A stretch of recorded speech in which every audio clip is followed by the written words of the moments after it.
Okay. I'm going to share my screen. And let's see if I can do this thing. I have an iPad that I work on. Oh, perfect. There we go.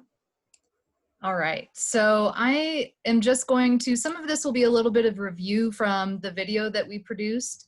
But really what I want to talk about is Sagebrush and this project that the BLM works on called the Abandoned Minelands Native Plants Project.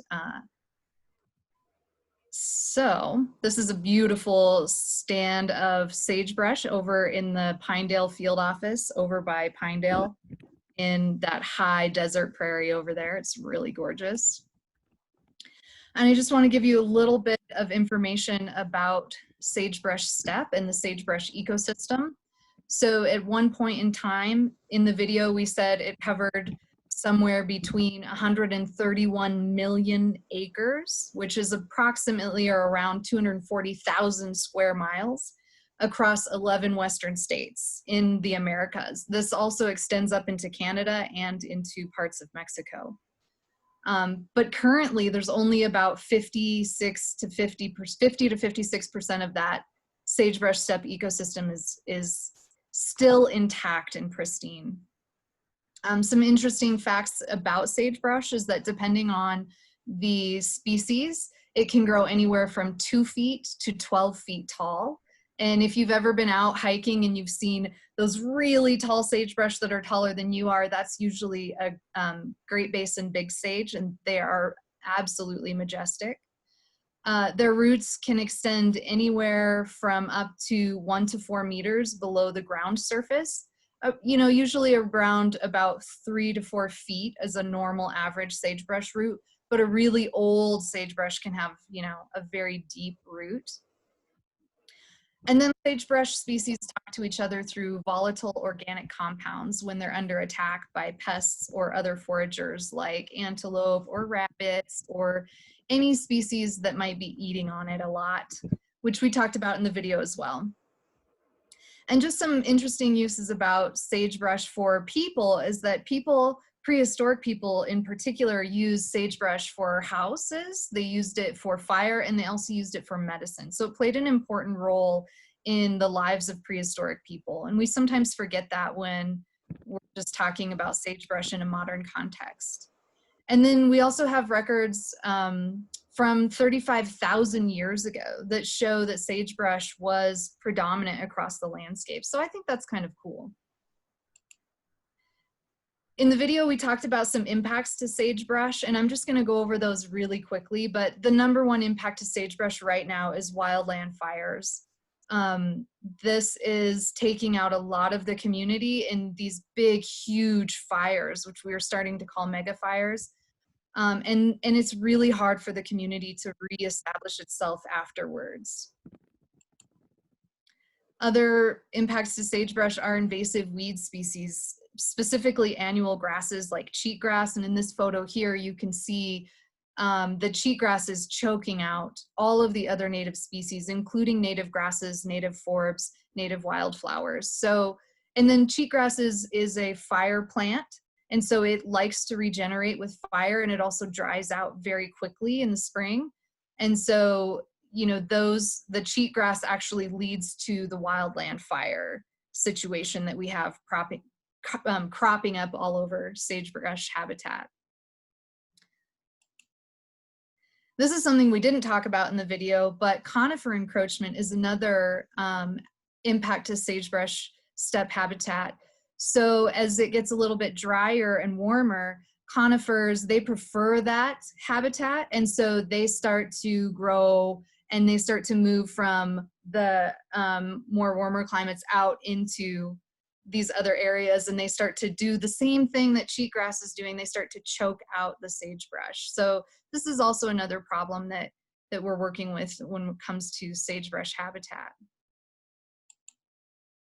Oil and gas development is another problem where we see these little developments, and this is actually a picture of the Jonah field over outside of Pinedale in the Jonah field, where we're fragmenting the habitat piece by piece by piece. And so there's not a lot of connected habitat for the sagebrush obligate animal species to rely on. And then they have to try and navigate through this fragmented landscape. And then we also have rangeland grazing that can also be hard on sagebrush. So cows and cattle and sheep, they do eat sagebrush, even though a lot of us think that they're primarily grass eaters, but they do eat a lot of sagebrush. They'll go for the grass first, and then they'll go for the sagebrush second. And so when we see places that are being overgrazed, where there's too much impact, the sagebrush just start to die. And then another impact to sagebrush habitat is agricultural expansion. This is a picture from over in Jackson Hole, Wyoming, where this was once a sagebrush area, and the sagebrush has been taken out to grow, alfalfa, hay, and other agricultural crops. So that also happens as well. And then, of course, we have urban sprawl. So we have that interface between towns and then the outskirts of towns, where we keep pressing out into the sagebrush habitat and slowly chopping it off piece by piece by piece. And so that's, through those impacts, I guess this is a good point to ask if anyone has any questions about sagebrush, impacts to sagebrush, or anything they want to talk about. I did have one question in the chat about if you'd be willing to share these slides with people. I can check with our PR person and see if that's available. I'll have to get back to you on that. Great. And then maybe you'll get into it a little bit later, but I was curious to ask about the cheatgrass issue, and what are some ways that we think about managing for cheatgrass? If that's coming up later in the presentation, then feel free to do that for now. Yeah, so that's not coming up later. Cheatgrass is a huge issue, and I'm probably not the best person to speak to how we as people should manage cheatgrass. My limited knowledge of it is that it helps to apply an herbicide to it, because it's a very early spring plant. So it develops early in the spring and it dries out very early in the summer. So using herbicide has been one of the ways that people have tried to manage it. Another way is through grazing practices. If we can hit that area really heavy in the spring with cattle or sheep or goats, even, to kind of take the cheatgrass down, because once the grass goes to seed and that seed is released onto the ground, we call that a seed bed. So then that seed bed is primed to just produce more cheatgrass. And there's a lot of resources online about how to manage cheatgrass. Those are just two of the ways that I know about. Also, I think some prescribed burning might be another tool that land managers use to keep cheatgrass in check, but I'm definitely not the expert on that. Great, thank you for those answers. And then unless people want to unmute and ask a question, I don't see any additional questions in the chat. All right, we'll just keep moving. So the Abandoned Minelands Native Plants Project is a project, that the BLM and the Wyoming DEQ Abandoned Minelands programs came together to start this project to see if we could reestablish sagebrush and native plant communities at previously reclaimed mines. And so in this picture on the left that my cursor's over, this is a mine called the Andrea Hunter Mine. This was an old uranium mine from the 1950s. It was abandoned and it was reclaimed under federal laws that fund the reclamation of these abandoned mines, where we don't have a person who's supposed to clean this stuff up. So this is the reclamation that happened, and you can see in this photo that there's no sagebrush. There's a lot of grasses that came in, but there's maybe, this is a sagebrush here, and here's a sagebrush. So, and this little guy, so 3 sagebrush. And what we really want is to get this area to look like the one on the right, where we have a really beautiful stand of sagebrush, developed plants that are providing seed. And so that's the mission of this project, is to take these old mines where we did reclamation in you know, the 80s, 90s, and early 2000s where we didn't get a lot of good sagebrush, and get the sagebrush back into those places. And this is just a photo on the left. You can see this is the Andrea Hunter mine in 1991 before the reclamation happened. And then this is that same area today. Lots of grasses again, but hardly any sagebrush at all. And so part of this project is how can we help sagebrush obligate species as well? And that's how we created the Native Plants Project. If in the beginning we were really concerned about sage grouse, but the more we started to do research on what the sagebrush steppe ecosystem actually provides, sagebrush obligate species, we realized that there are other species that are also feeling the impacts of the destruction to sagebrush habitat just as terribly as the sage grouse are, like pronghorn antelope and mule deer, for just an instance. So we really wanted to think about impacting the environment and the sagebrush steppe ecosystem for all of the animals, not just sage grouse. And so we came up with this really great plan supported by all of these different projects or programs. So the Seeds of Success is a national seed strategy. So this is on the national level, and we have interns that come and collect native seed for us, and then we have that seed cleaned, and then that seed is given back to us so that we can give it to the Sagebrush in Prisons Project, which is a Department of Interior sponsored project that takes place in prisons throughout the West, helping inmates learn about ecology, ecosystems, habitats, plants and animals while they're growing sagebrush plants for reclamation on BLM lands. It's a super great project that I'm heavily invested in. And as part of this project, the Native Plants Project, we actually opened up a greenhouse at the Honor Farm.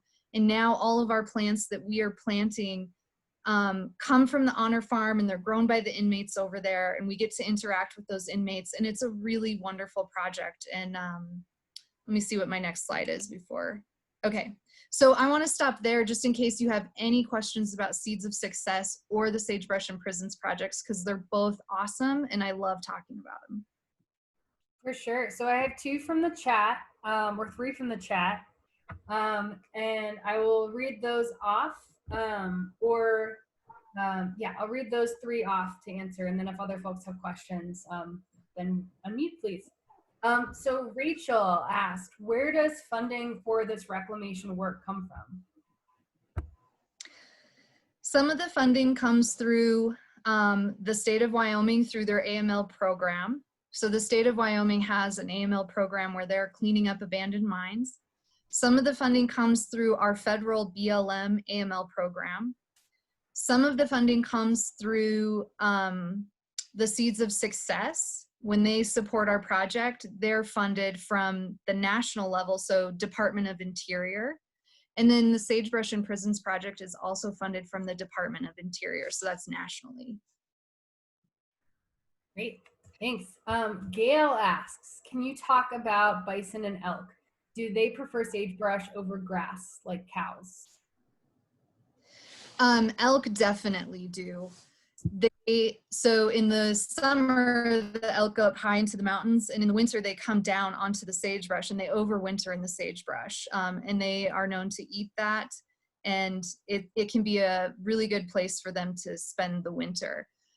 I don't know quite as much about bison, but what I do know historically is that the historical range of the sagebrush steppe ecosystem is interspersed through the grasslands, and the bison most certainly would have been moving through in those places and living in the places where sage was. Because if you look at a map, and I have a map, I might have a map later, I'm not sure.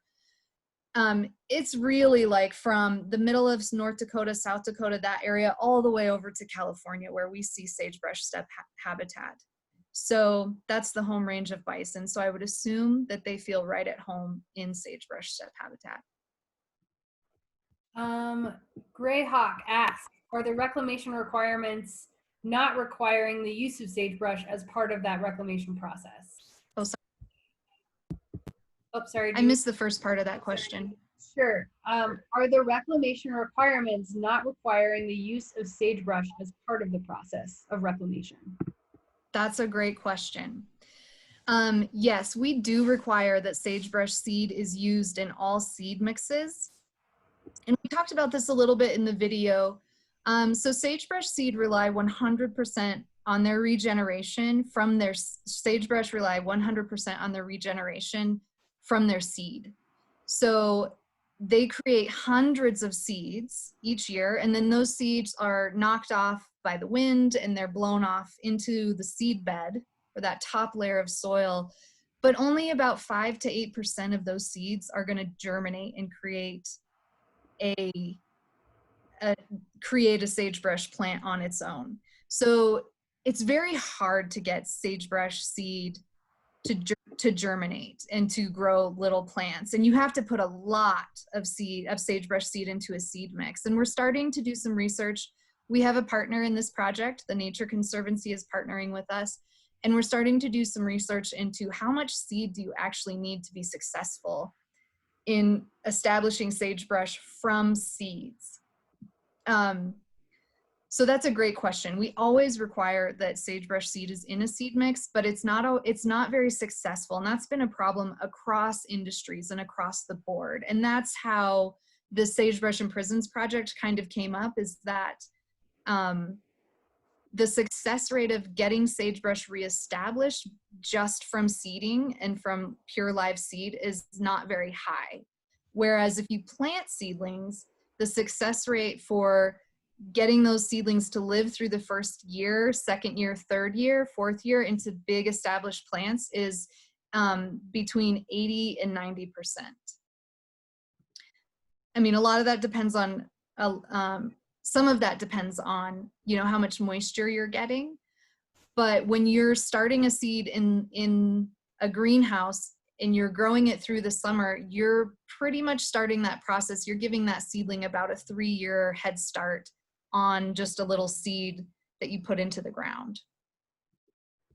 So we have actually a bunch more questions from the chat. So maybe we'll do one more from the chat and then save the next 2 for the next pause, if that sounds okay to people. And then I'm also going to insert a question of mine also.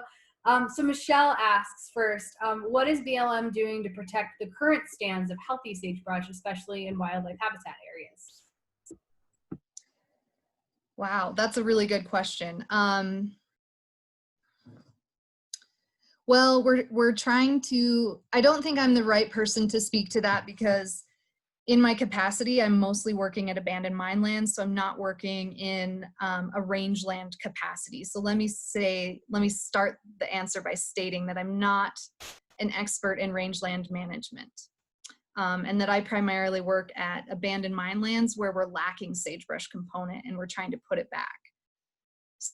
Some of what I know that my coworker on is, cheatgrass management plans. How are we going to control and try to get cheatgrass under control or out of the eco so that sagebrush plants can thrive? Some of it is through, working with permittees who have grazing on these allotments throughout the BLM, and making sure that they're checking the allotments to make sure that there's the right amount of animals in the right place at the right time, and then working with those permittees to move animals in and out of there depending on the conditions that they see each year. So I know that my coworkers who work in rangeland management are doing that with their permittees. Other than that, I don't know that I have, I know there's a lot of scientific study. I was on a Zoom conference yesterday talking about the lady was giving a presentation on, sagebrush and fire, and how, the agencies are trying to work with determining how to protect these stands of sagebrush from fire. But it's not my specialty, so I would feel like my answer wouldn't be right. Understood. I have hopefully a quick question, but if folks are interested in learning more about the Sagebrush in Prisons project, is there a place they can look for more information about that? Yes. So the Institute for Applied Ecology, their acronym is IAE, They actually run the Sagebrush in Prisons project, and we partner with them. They're a great partner, and they originally started out with this thing called the Sustainability in Prisons project, which morphed, like then the Sagebrush in Prisons project kind of broke off of that and became this other project. So if you go to their website, it's the Institute for Applied Ecology. You can learn a lot about the green programs. They have more than one green program that they're offering in federal prisons. So yes. Awesome. Rachel and Corey, I see your questions in the chat, and we will make sure to get those answered at the next pause. Cool.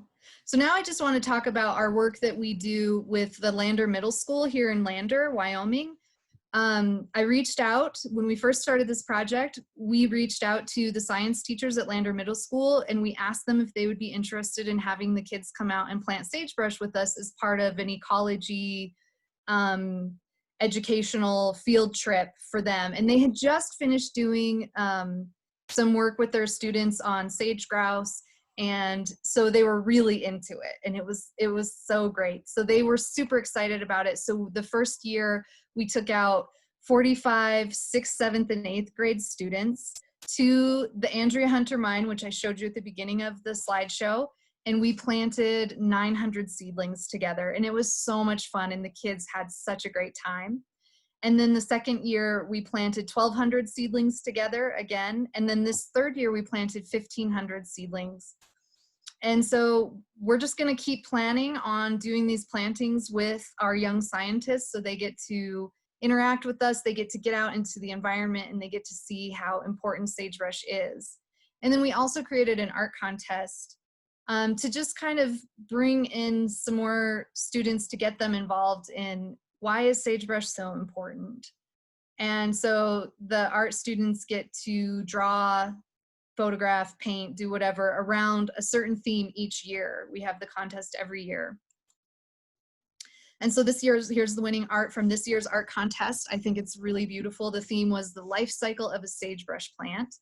So you can see the little baby on the left, the bigger one on the right, and then in the middle, the established sagebrush plant in that beautiful background. And then at the end of the year, we print up t-shirts for each of the kids who planted with the winning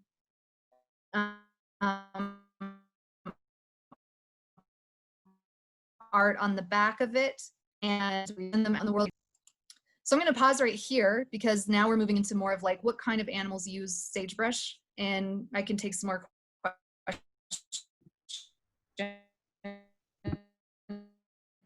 questions.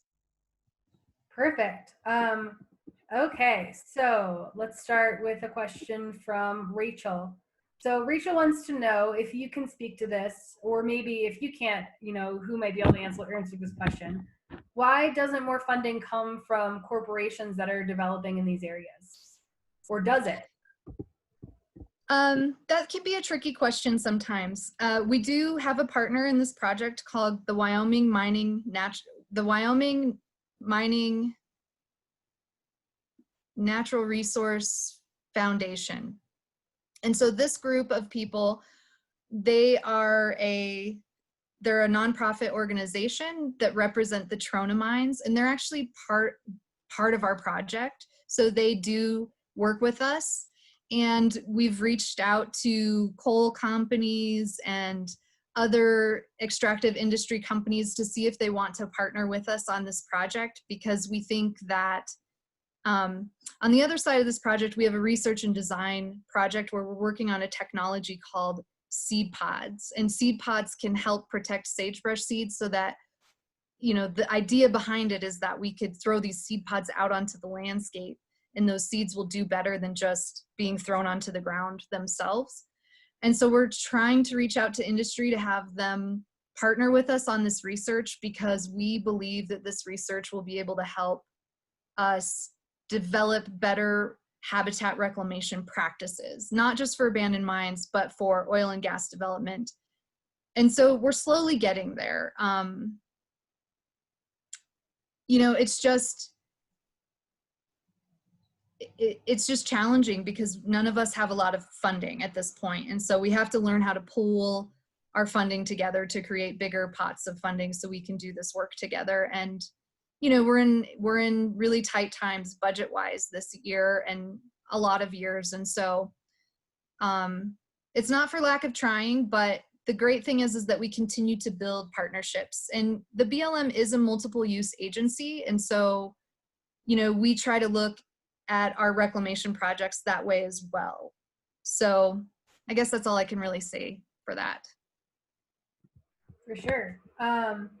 And then Corey asked, are you primarily using plants to revegetate abandoned mines or seed?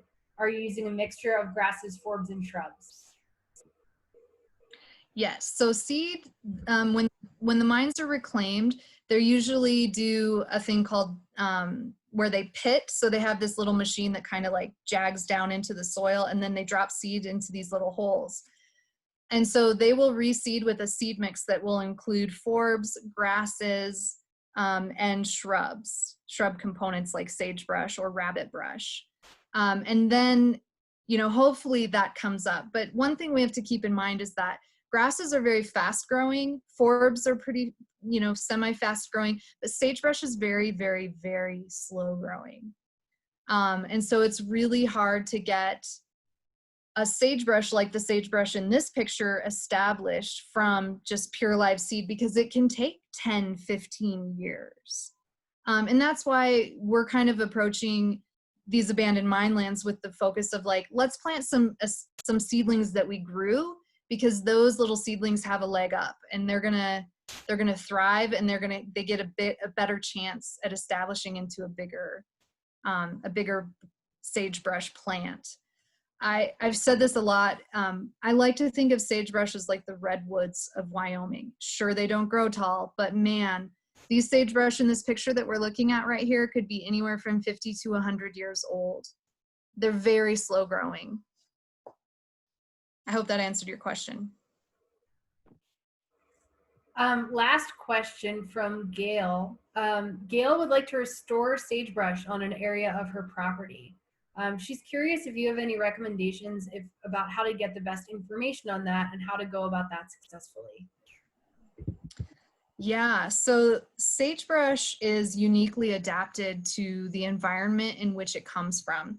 So in our project, we collect seed from a nearby stand of existing sagebrush that's right next to our abandoned mine, because sagebrush, all of the sagebrush is very uniquely adapted to elevation, to precipitation, to soil conditions in those areas. So my best recommendation would be to try to find some sagebrush that are pretty close to where you live. Like if you live out in the country and there's some sagebrush nearby, would be to collect those seeds in the fall and then to grow them out in the spring, you know, in your house first, and then, you know, put a shade tarp up outside of your house where you can keep those seedlings throughout the summer, and then plant them in the fall. So usually we plant in the fall. That's the best time to put the seedlings in the ground. It's a little opposite of what we think for gardens. We want to plant in the spring, but for sagebrush, we really want to plant in the fall. And so we go through a process of hardening off those sagebrush, making them more resistant to colder weather.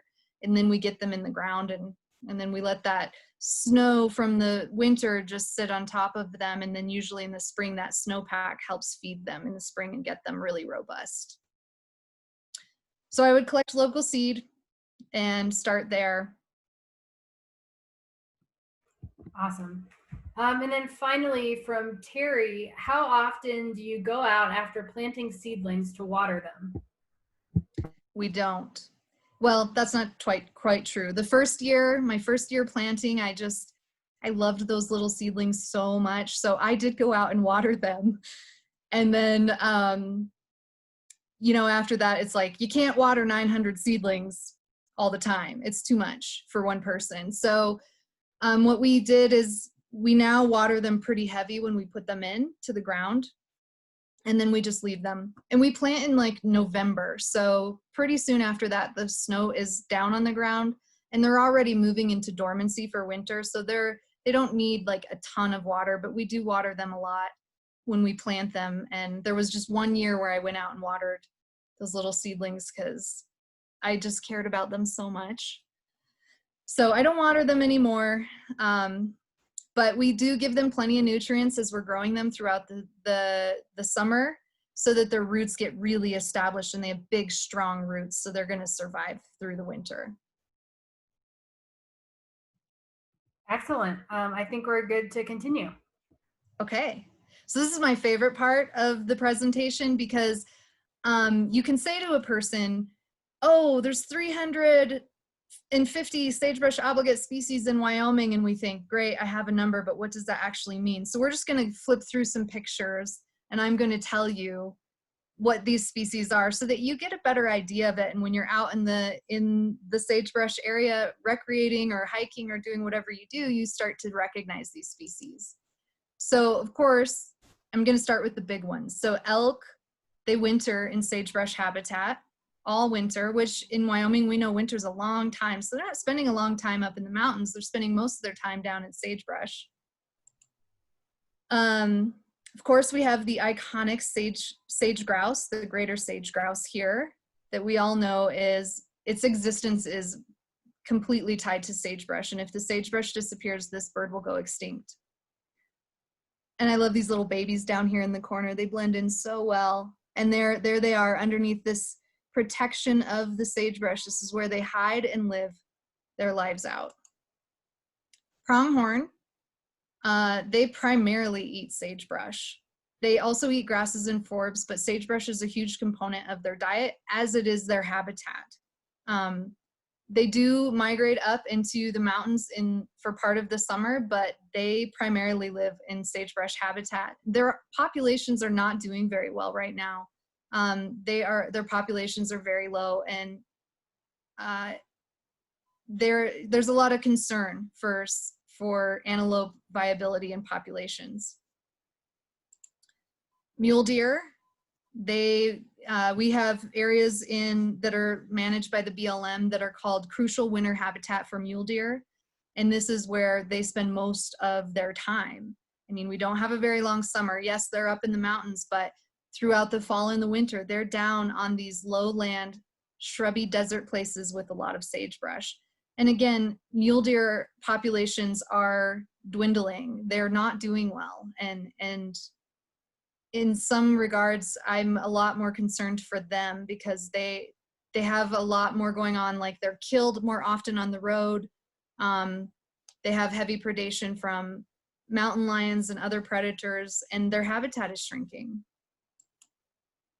We can all attest to this little guy, mountain bluebird, and there he is, just sitting in a pile of sagebrush, dried out sagebrush flowers and seeds right here. This is a beautiful picture. They're all over in the sagebrush. This is a swift fox. These guys are a species of concern, and they live out in the sagebrush. I mean, this is their prime habitat. Sagebrush grasshopper, we tend to think of just animals as being the only things that rely on sagebrush for their livelihoods, but there's a lot of really interesting bugs, reptiles, and rodents that live in sagebrush and rely on sagebrush. So I know a lot of us think grasshoppers are bad, but I love all of the creatures, and sagebrush grasshoppers are pretty neat.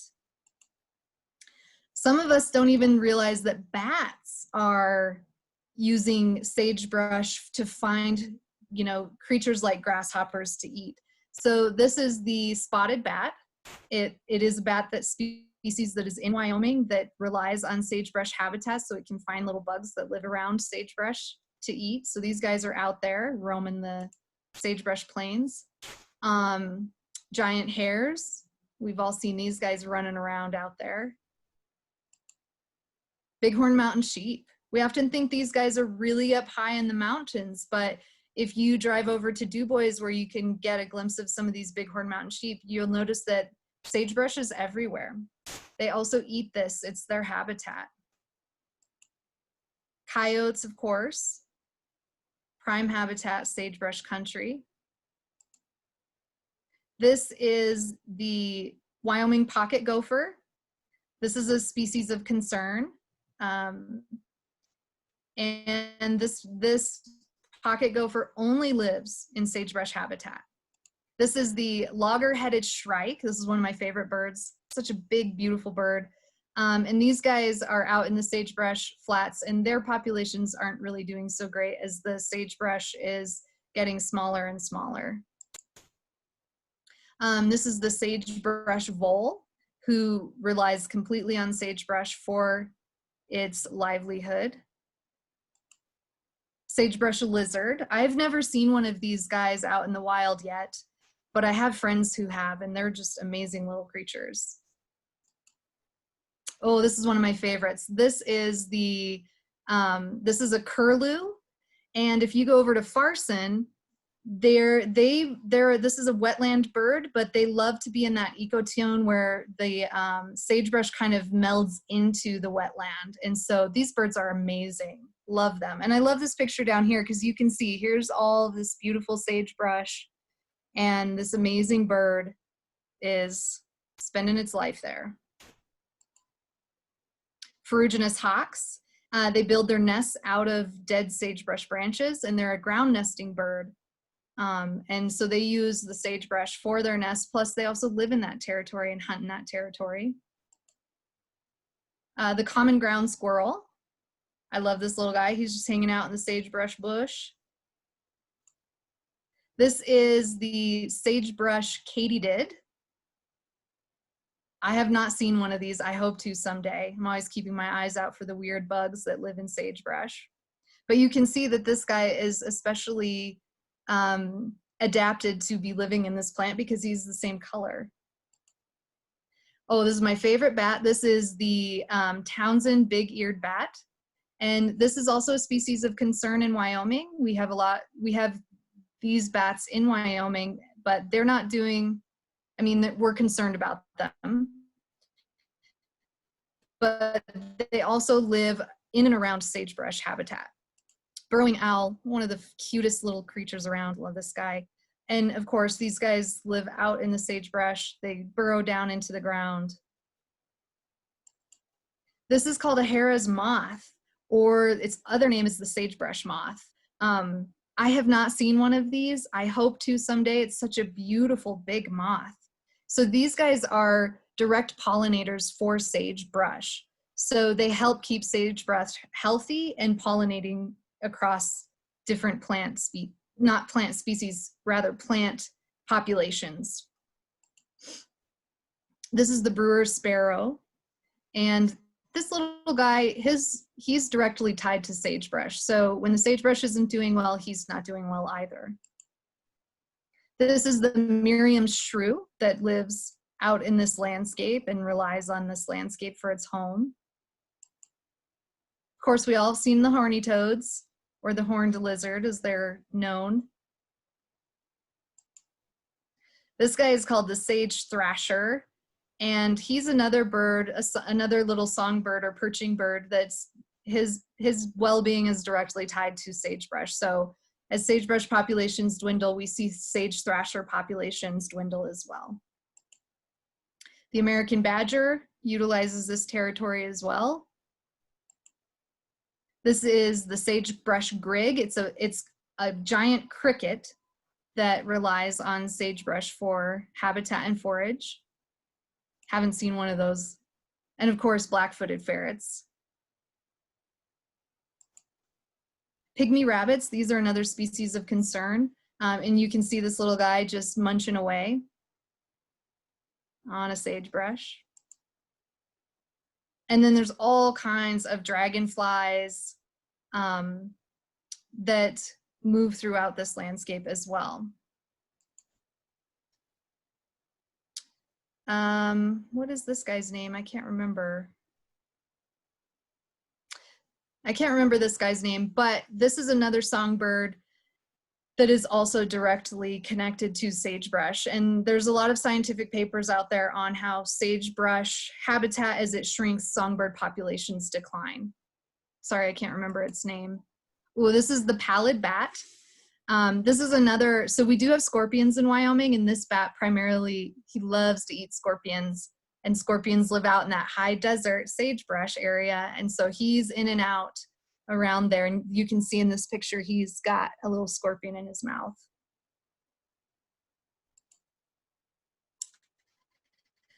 So there's just a lot, I like this slide here, there's just a lot going on out in sagebrush habitat that we kind of forget about. You know, we tend to think of the bigger species like pronghorn, mule deer, and then of course the sage grouse because we hear about it all the time, but you know, we didn't even talk about prairie dogs, or there's so many more species, rattlesnakes, Wyoming toad, all kinds of bugs that rely on this habitat.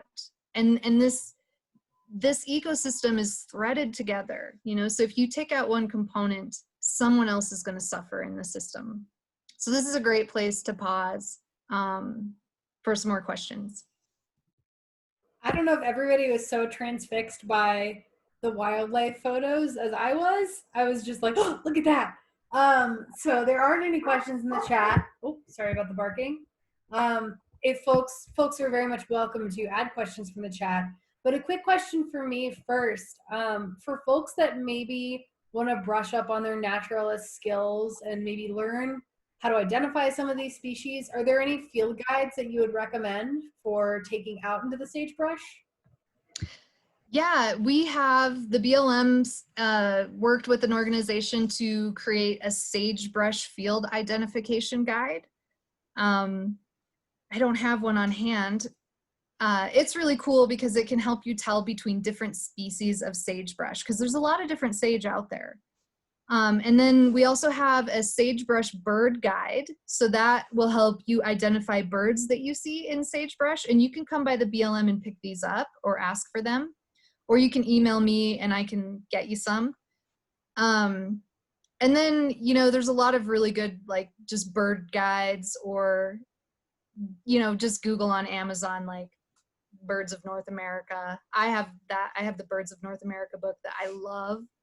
Other than that, I do a lot of research for this project, and that's how I get down into those weird bugs like the hair moth and the sagebrush grig.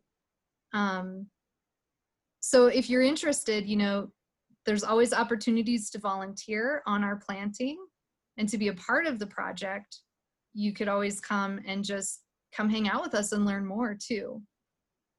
But we do have a couple pocket guides. Awesome. I'll leave just a few seconds of space in case anybody wants to unmute and ask a question before Gina moves on.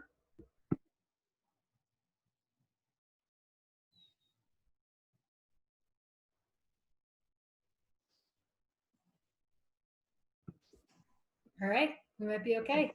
Okay. So now I just want to give you a little bit of information about how to plant sagebrush because they are kind of finicky plants.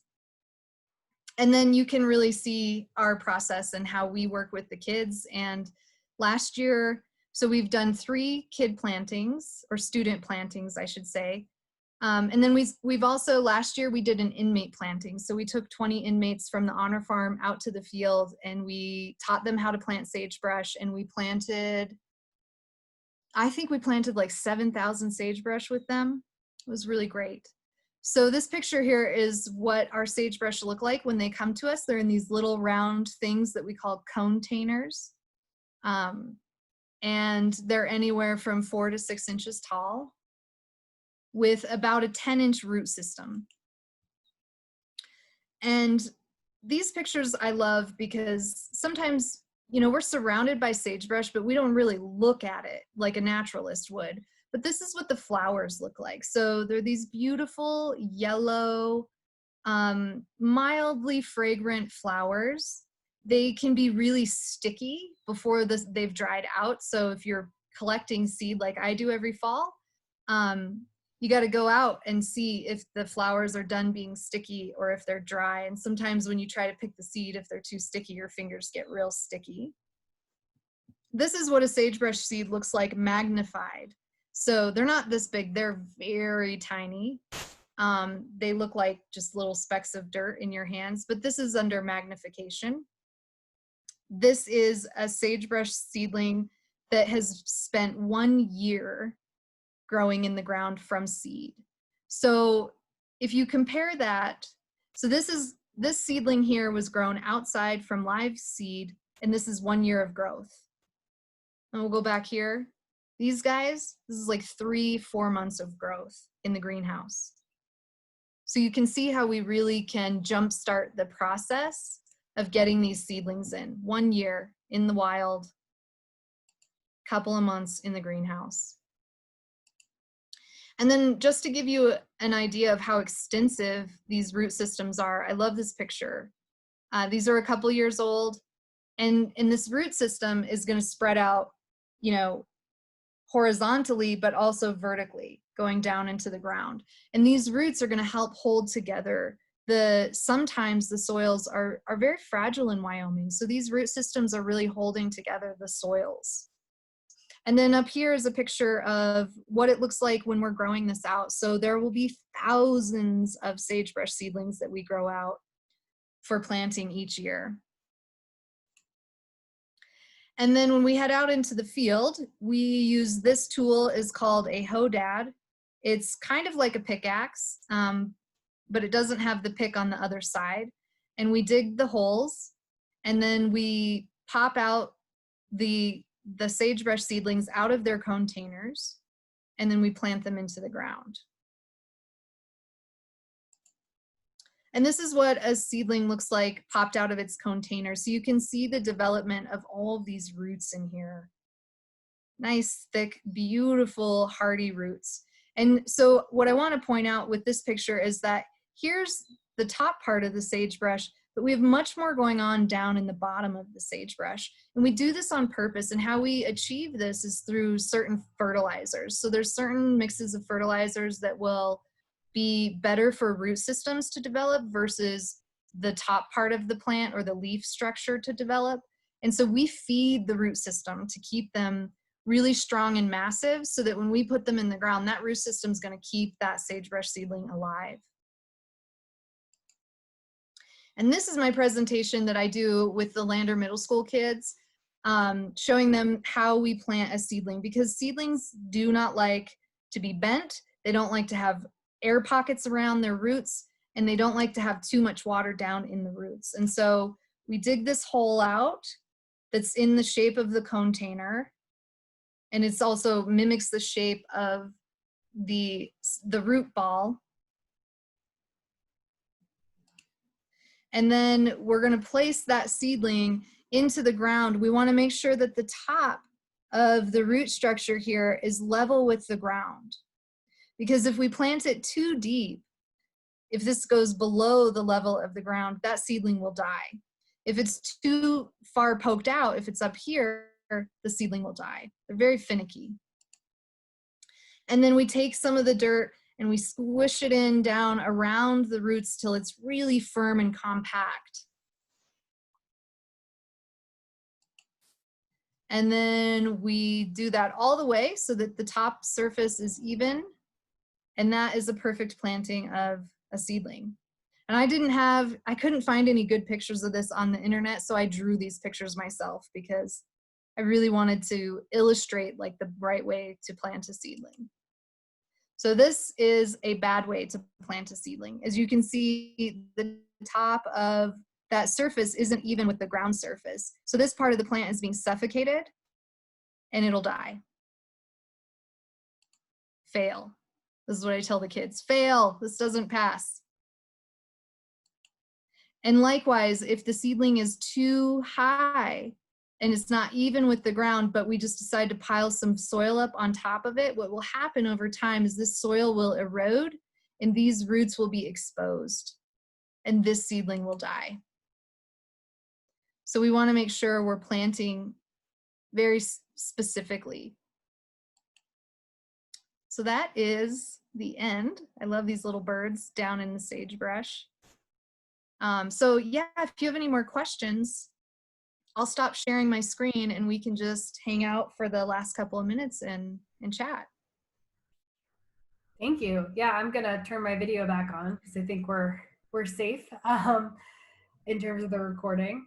We did have a comment in the chat that an earth auger could be a good way to prep holes for the starts and maybe easier. Is that something you guys do, or if not, is there a reason? We tried an auger and we broke a bunch of blades because it's very rocky ground and it's very hard ground. And so this year we bought some new tools. We bought some gems. And it sounds funny. It sounds like a candy, gem. But those are kind of a triangular shaped blade, and they're really heavy, so you can just stab them into the ground like a sword, and then you just pry open the soil, and those have been working very well, and they're less backbreaking than the Hodad. We didn't have any good success with the auger. We just broke too many of them, too many of the auger blades. They just broke right off, and it was hard to control them. So we like the gems the best.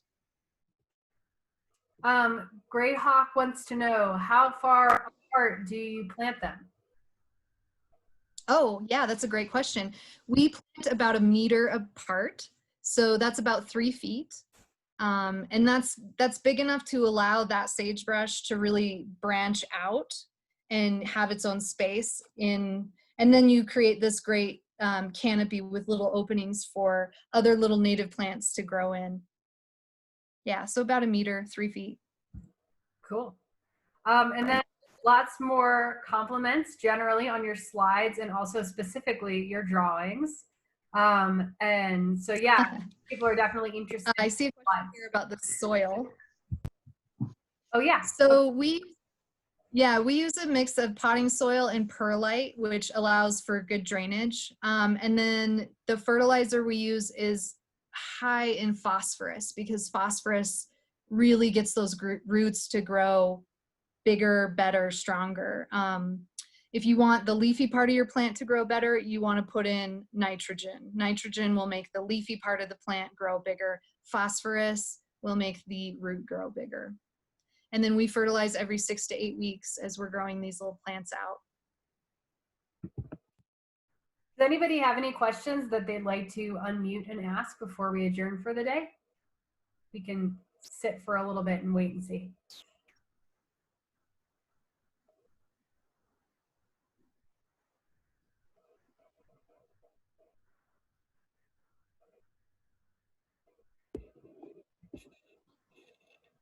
So maybe not today. We have a thanks from Terry. I will echo that. Gina, thank you so much for sharing. Actually, I have one question. Oh, sorry, go for it. I noticed that you had some cages around them. Can you talk about that? Yes. So young sagebrush are very tasty.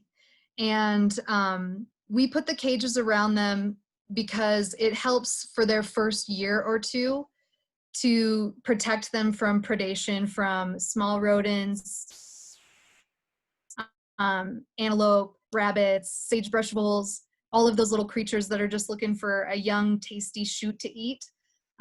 We planted some in a different area for a different project, and the gal who planted those, she didn't put cages on them because they're really time intensive to put those little cages on. And when she came back the next week, something had come through and just like torn out all the seedlings. So we made that decision for our Lander Middle School planting that we were going to put on cages to protect them. And those cages are biodegradable. So you can leave them out in the landscape, and as the sun gets to them, they start to break down. It takes about 2 years, and then they just crumble into the ground. So it helps protect them so they can get a little bit stronger. Where do you get those? Or do you make them? I definitely don't make them. You can get them from forestry suppliers. And they come in boxes of, I believe, 500. And they're really handy. And I also want to extend an invitation to any of you.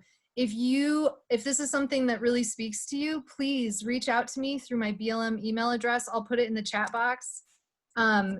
We would love to have volunteers. If you want to come out and plant with the children, the school children, or even the inmates. You know, the inmates are a population that are very underserved, and these green projects, they mean a lot to these inmates.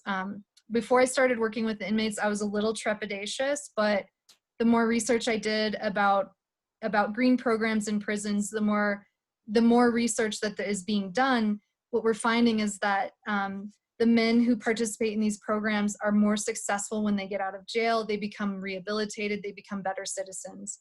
So I really want to just offer up, if you're interested in a volunteer opportunity, please reach out to me.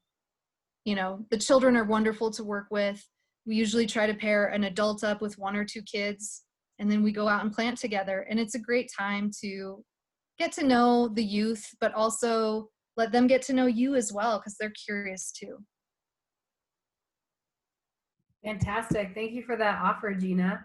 I do want to point out one more thing too. Wyoming Outdoor Council is one of our partners in this project, and I forgot to say that. So. Well, thank you for leading it and for the shout out. And thanks everybody for participating. Thanks to Gina for sharing your expertise and your time with everybody today. I hope that folks that are super interested and motivated in sagebrush and restoration reach out to Gina and get their questions answered. And maybe look for a volunteer opportunity. I think that would be really cool. So thanks everybody for participating today. And yeah, we'll see you again soon. Thanks.